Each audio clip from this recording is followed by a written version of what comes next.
क्या आप जानते हैं एक निजी कंपनी ने पूरे हिंदुस्तान पर हुकूमत की?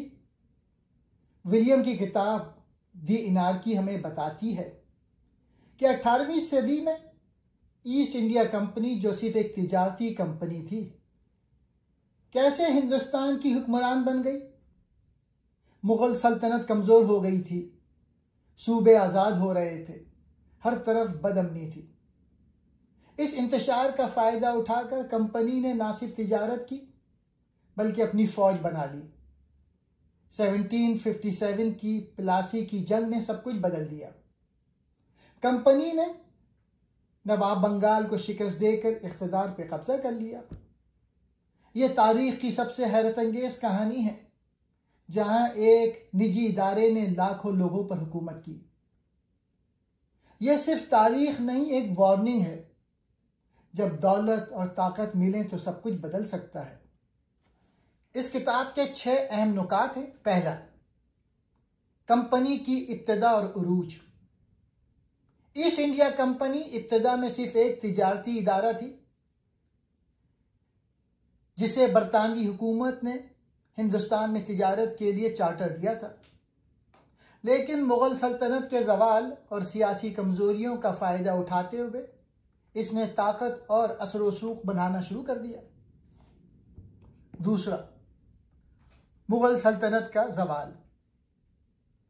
18वीं सदी के वस्त तक मुगल सल्तनत अंदरूनी इख्तलाफात और कमजोर क़यादत की वजह से टूट फूट का शिकार थी। सूबाई रियासतें आज़ाद हो रही थीं और इस इंतशार ने कंपनी को अपने अज़ाइम बढ़ाने का मौका फराहम किया।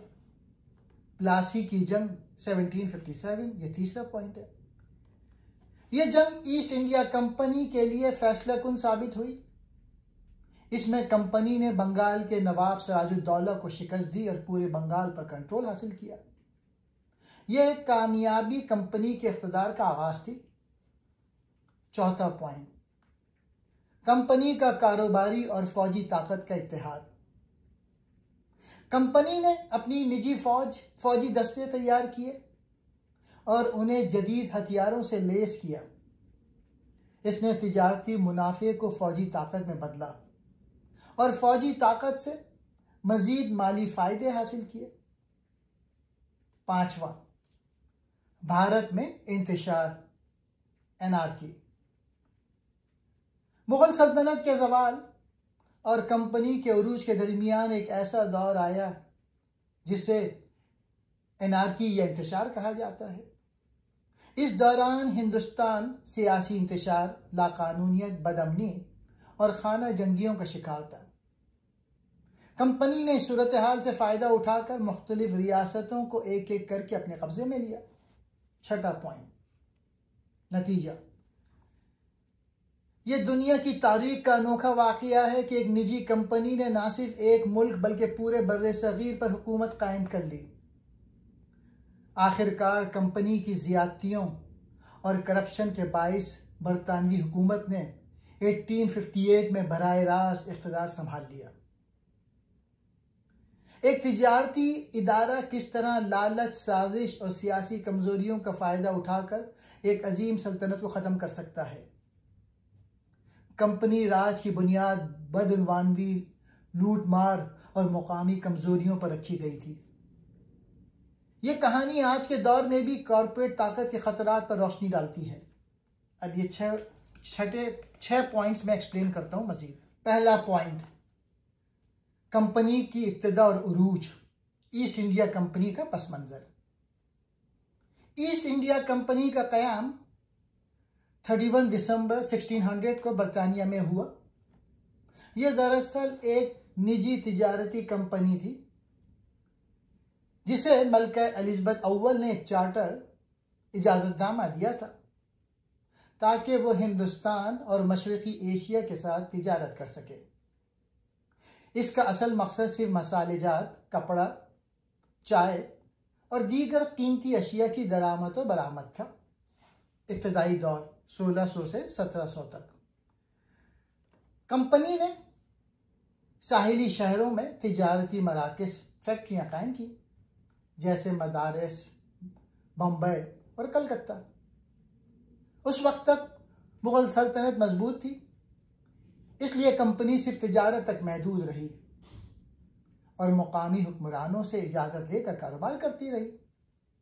कंपनी को बड़े मुनाफे हुए क्योंकि हिंदुस्तान उस वक्त दुनिया की सबसे बड़ी टेक्सटाइल और मसालाजात की मंडी थी। ताकत की तरफ पहला कदम। 1707 में औरंगजेब की वफात के बाद मुगल सल्तनत कमजोर होना शुरू हुई। सूबे खुद मुख्तार हो गए और मरकजियत खत्म हो गई। इस सियासी अदम इस्तेहकाम ने कंपनी को मौका दिया कि वो सिर्फ ताजिर ना रहे बल्कि सियासत में मदाखलत करे। कंपनी ने फौजी ताकत बढ़ाना शुरू की और अपने तहफ्फुज के नाम पर मुकामी सिपाहियों को भर्ती किया। फैसला कुन मोड़, प्लासी की जंग 1757। नवाब सिराजुद्दौला और कंपनी के दरमियान इख्तलाफात बढ़ने पर प्लासी की जंग लड़ी गई। कंपनी ने मीर जाफर की गद्दारी के जरिए नवाब को शिकस्त दी और बंगाल पर कब्जा कर लिया। यह पहला मौका था जब कंपनी ने बराह रास्त एक बड़े इलाके की हुकूमत संभाली। बंगाल से हासिल होने वाली दौलत ने कंपनी को दुनिया की सबसे ताकतवर कॉरपोरेशन बना दिया। कंपनी का उरूज 1757 से 1800 तक। प्लासी के बाद कंपनी ने तेजी से दीगर रियासतों पर कब्जा शुरू किया। बक्सर की जंग 1764 में कंपनी ने मुगल बादशाह शाह आलम दोम और अवध के नवाब को शिकस्त दी। इसके बाद कंपनी को रेवेन्यू जमा करने का हक मिला, जिससे कंपनी हुकूमत करने लगी। कारोबारी इदारे से एक फौजी और सियासत ताकत में बदलकर कंपनी ने अपनी फौज को लाखों तक बढ़ा दिया। इसका नतीजा यह निकला कि 18वीं सदी के अख्ताम तक ईस्ट इंडिया कंपनी बर्रे सगीर के सबसे बड़ी ताकत बन गई। इसने सिर्फ तिजारत नहीं की बल्कि निजी फौज और माली ताकत के जोर पर हुकूमत कायम कर ली। दूसरा पॉइंट, मुगल सल्तनत का जवाल। मुगल सल्तनत 16वीं सदी में एक मजबूत और खुशहाल रियासत थी, लेकिन 18वीं सदी में यह सल्तनत तेजी से कमजोर होना शुरू हुई। इस जवाल ने ईस्ट इंडिया कंपनी के उरूज और बर्रे सगीर पे बरतानवी कब्जे की राह हमवार की। अब औरंगजेब के बाद क़यादत का बहरान 1707 के बाद। 1707 में औरंगजेब की वफात के बाद मजबूत क़यादत खत्म हो गई। इसके बाद आने वाले मुगल बादशाह नाअहल, कमजोर और ऐश और इशरत में मुब्तला थे। दरबार में साजिशें और जानशीनी की जंगें शुरू हो गई। सूबाई खुद मुख्तारी और बगावतें। दिल्ली के मरकज से ताकत कम होते ही सूबाई गवर्नर और रियासतें खुद मुख्तार होना शुरू हुई, जैसे हैदराबाद, अवध, बंगाल। इन इलाकों ने मुगल बादशाह को सिर्फ नाम का हुक्मरान मानना शुरू किया। माली बहरान और करप्शन, लगातार जंगों और शाही अखराजात ने खजाना खाली कर दिया। टैक्स वसूली का निज़ाम कमजोर हो गया। जागीरदारों और जमींदारों ने बदनवानी बढ़ा दी। बैरूनी हमले, नादिर शाह और अहमद शाह अब्दाली। 1739 में नादिर शाह ने दिल्ली पर हमला करके खजाना लूट लिया और मुगल वक़ार को शदीद धचका पहुंचाया। इसके बाद अहमद शाह अब्दाली के हमलों ने सल्तनत को मजीद कमजोर कर दिया। मरहटों और सिखों का उरूज। वस्ती और शुमाली हिंदुस्तान में मरहटे ताकतवर हो गए और दिल्ली पर भी हमले किए। पंजाब में सिख सल्तनत ने जन्म लिया और मुगलों की ताकत मजीद घट गई। बरतानवी और फ्रांसीसी असर व रसूख। मुगल दरबार की कमजोरी ने यूरोपीय तिजारती कंपनियों को मौका दिया कि वो मुकामी सियासत में मदाखलत करें। ईस्ट इंडिया कंपनी ने मुगल कमजोरी का फायदा उठाकर फौजी ताकत बढ़ाई और धीरे धीरे इलाकों पर कब्जा करना शुरू किया। इसका नतीजा यह निकला कि 18वीं सदी के आखिर तक मुगल बादशाह दिल्ली तक महदूद हो गया। असल ताकत ईस्ट इंडिया कंपनी और मुकामी ताकतवर रियासतों के पास थी। 1857 की जंग आज़ादी के बाद आखिरी मुगल बादशाह बहादुर शाह जफर को जला वतन करके सल्तनत का खात्मा कर दिया गया। इस किताब का तीसरा पॉइंट, प्लासी की जंग 1757। यह जंग बर्रे सगीर की तारीख का एक फैसला कुन मोड़ थी। इसके नतीजे में ईस्ट इंडिया कंपनी ने हिंदुस्तान में अपनी हुक्मरानी की बुनियाद रखी और बरतानिया के उरूज का आगाज हुआ। पस मंजर 1756 में नवाब सिराजुद्दौला बंगाल के हुक्मरान थे। नवाब को अंग्रेजों पर शक था कि वो अपनी फौजी ताकत बढ़ाकर इलाके में अपनी हुक्मरानी कायम करना चाहते हैं। नवाब ने अंग्रेजों से किला साजी बंदी करने का मुतालबा किया, लेकिन कंपनी ने इनकार कर दिया। नतीजे में कलकत्ता पर नवाब का कब्जा हुआ, जिसे अंग्रेजों ने ब्लैक होल ऑफ कलकत्ता का बहाना बनाकर बड़ा तनाज़ा बनाया। अब ये जंग कब और कहां हुई? तारीख 23 जून 1757, मुकाम प्लासी, मौजूदा मगरबी बंगाल। जंग के असबाब, नवाब और कंपनी के दरमियान ताकत और तिजारत पे तनाज़ा, अंग्रेजों की फसील बंदी और सियासी मदाखलत, कंपनी की साजिशें और नवाब के दरबार में बगावत पैदा करना। कंपनी की साजिश, मीर जाफर की गद्दारी। रॉबर्ट क्लाइव ने नवाब के वजीर मीर जाफर से खुफिया मुआहिदा किया।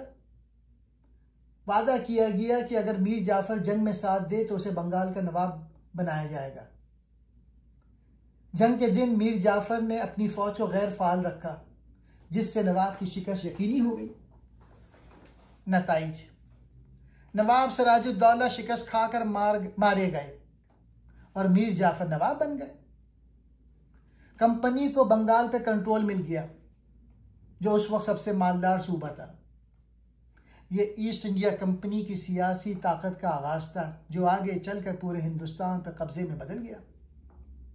कंपनी को बेपनाह दौलत मिली, जिसे उसने अपनी फौजी ताकत बढ़ाने और मजीद इलाका हासिल करने के लिए इस्तेमाल किया।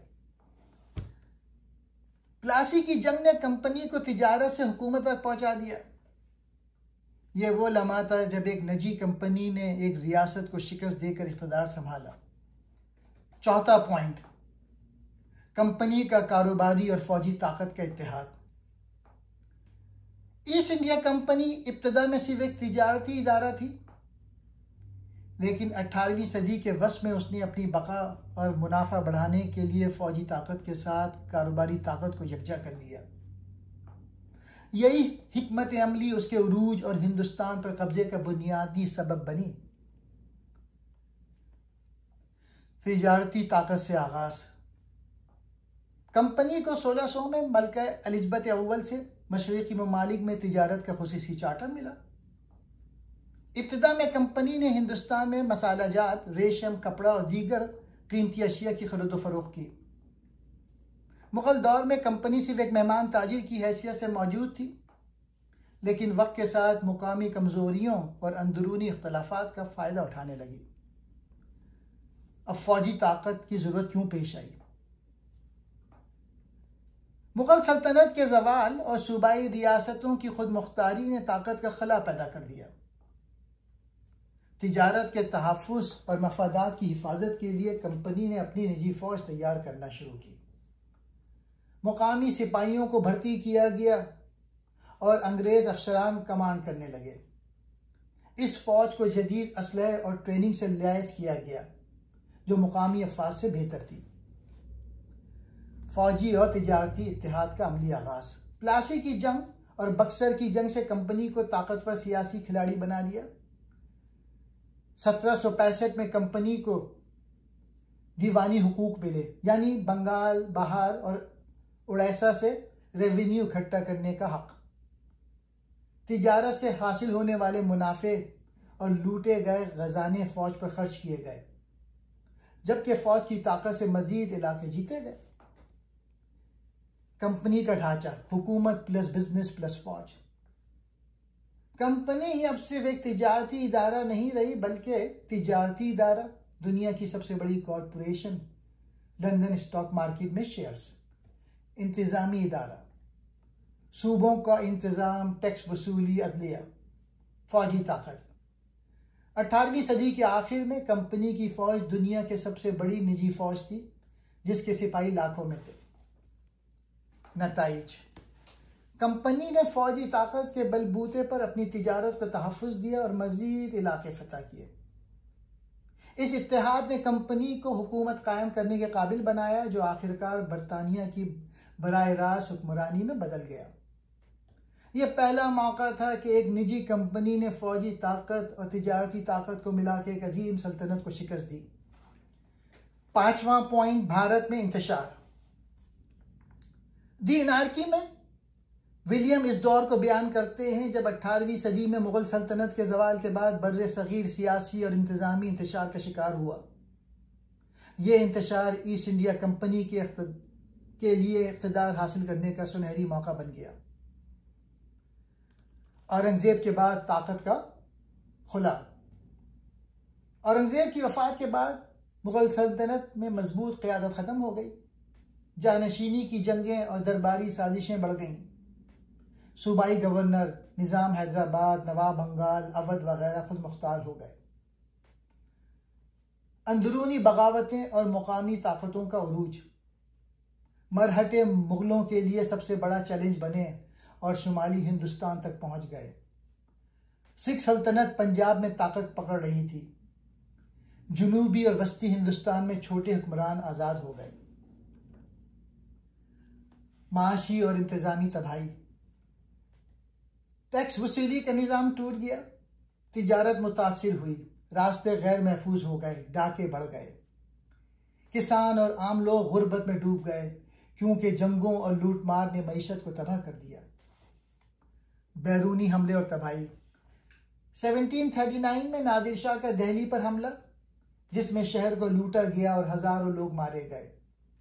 इसके बाद अहमद शाह अब्दाली के हमले 1748 से 1767 ने शुमाली हिंदुस्तान को मजीद गैर मुस्तहकम कर दिया। यूरोपीय ताकतों का फायदा उठाना। इसी इंतशार में यूरोपीय कंपनियां खास तौर पर बरतानवी और फ्रांसीसी मुकामी सियासत में शामिल हो गईं। ईस्ट इंडिया कंपनी ने फौजी और माली ताकत से मुकामी हुक्मरानों को कमजोर करके अपने इत्तेहादी बना लिए। प्लासी और बक्सर की फतूहात ने कंपनी को इख्तिदार की राह पर डाल दिया। एनार्की किस चीज की अलामत है? सियासी निज़ाम टूट फूट का शिकार, मरकजी हुकूमत का खात्मा और ताकतवर सूबाई हुक्मरान। आम लोग बदअमनी, भूख और गुर्बत में मुब्तला। इसी खुला में ईस्ट इंडिया कंपनी एक तिजारती इदारे से हुक्मरान क़ुव्वत बन गई। इस किताब का छठा और आखिरी पॉइंट, नतीजा, कंक्लूजन। 18वीं सदी का बरसगीर एक अजीम सल्तनत के ज़वाल और एक निजी कंपनी के उरूज का शाहिद बना। ईस्ट इंडिया कंपनी ने तिजारत के नाम पर कदम रखा, लेकिन सियासी इंतशार, मुगल सल्तनत की कमज़ोरी, सूबाई खुद मुख्तारी और अंदरूनी खाना जंगियों ने ऐसे ताकत हासिल करने का मौके फराहम किए। मुगल सल्तनत का खात्मा। कमज़ोर क़यादत, माली बहरान, बगावतों और बैरूनी हमलों ने सल्तनत को टुकड़ों में बांट दिया। ईस्ट इंडिया कंपनी का उरूज। कंपनी ने कारोबारी और फौजी ताकत को यकजा किया। इंतशार से इक़्तिदार तक। जिस दौर को एनार्की कहा जाता है, वो दरअसल कंपनी के लिए मौक़े से भरा दौर था। एक कॉरपोरेशन ने दुनिया के सबसे बड़ी सल्तनत को शिकस्त देकर इक़्तिदार हासिल किया, जो तारीख में एक अनोखा वाक़या है। नतीजा खेज तब्दीली। बरसगीर पर बरतानवी असर व रसूख और बिल आखिर 1858 में बराह रास्त बरतानवी राज कायम हो गया। यह सब कंपनी की लालच, चालाकी, माली ताकत और मुकामी कमजोरियों की बदौलत मुमकिन हुआ। दी एनार्की सिर्फ माजी की कहानी नहीं, बल्कि एक इंतबाह है कि जब लालच, कमज़ोर हुक्मरानी और बैरूनी ताकतें मिलती हैं तो तारीख बदल जाती है। यह वाक़या आज के दौर में भी कॉरपोरेट ताकत के ख़तरात की याद दहानी है।